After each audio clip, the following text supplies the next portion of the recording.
So this is Shelby, and Shelby is here for her regular shampoo, de-shed, and groom that she is going to hide from me. Ticks. Holy majoli ticks. So she's got a couple of spots that are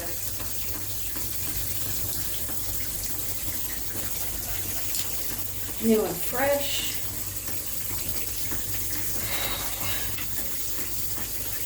And all around her neck, where her flea collar and her collar sits, is where her ticks were. Which surprises the crud out of me. And you always surprise me how much you shed. It's enough to clog the drain a couple of times over and fill up the curry comb a couple of times over. You astound me, Shelby. You do.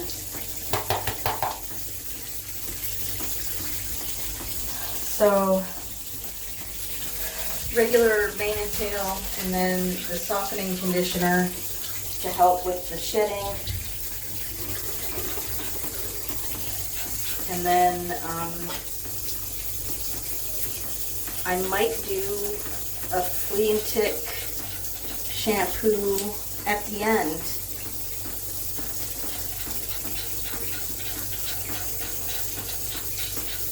She's got several spots. Ooh. Get her just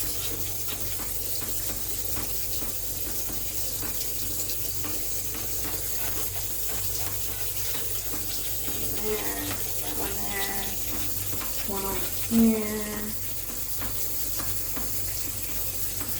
and then a couple that were further down.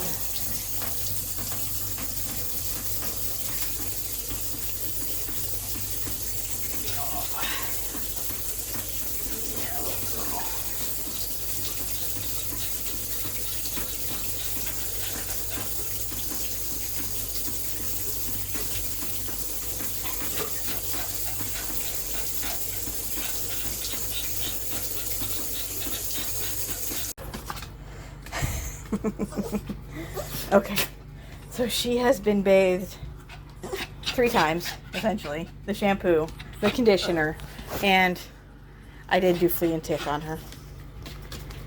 Because so this is the collar, her flea and tick collar. The one tick, absolutely 100% dead. The second tick is probably dead.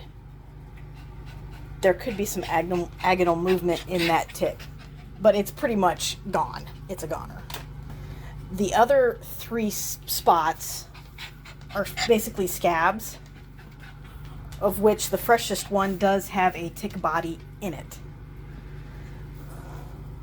So technically I found 3 ticks on you, sweetheart, and 2 scabs, and we took those off. And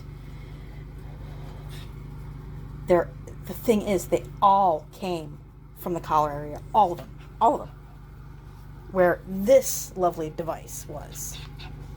You would not think, oh man. It's like, is this supposed to be an attractant? So attract ticks so that they can be exposed to the pesticide that is obviously in the collar. I don't know. I don't get it. It's okay, Shelby. Yep, we're going to blow dry you. Yep, we're going to blow dry you. And we're going to use... Oh, I got to grab the Furminator. She's one of the few dogs that I do actually use the Furminator on, the shed ender.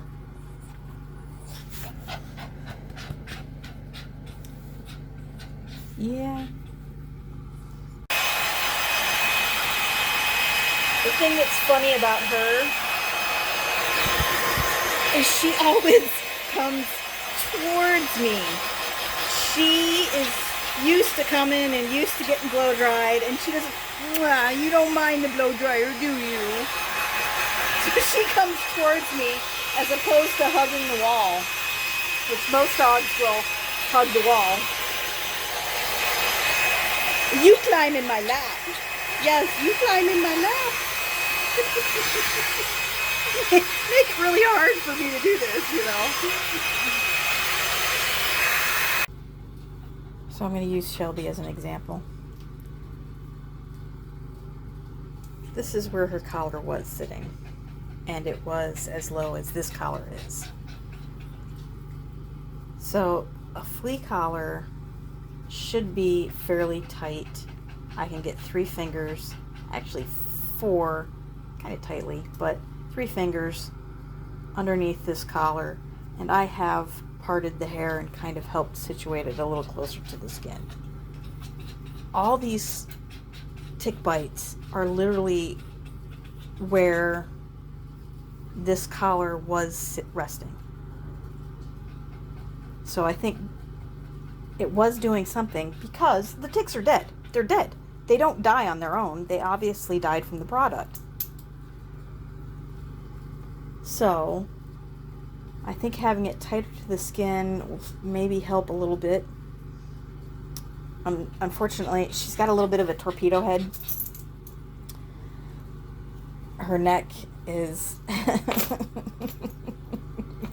about as big as her head. So I call that a torpedo head. She's got a torpedo head, and that's just all there is to it.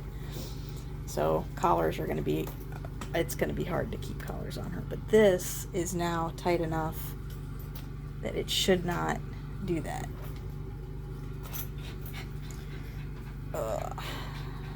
Yeah, and we're just going to adjust it so that the hair is away from it as best as possible. And I hope that doesn't slip. It feels like it's already slipped, actually.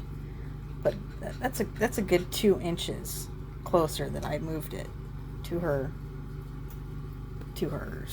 skin, to her neck. Yeah.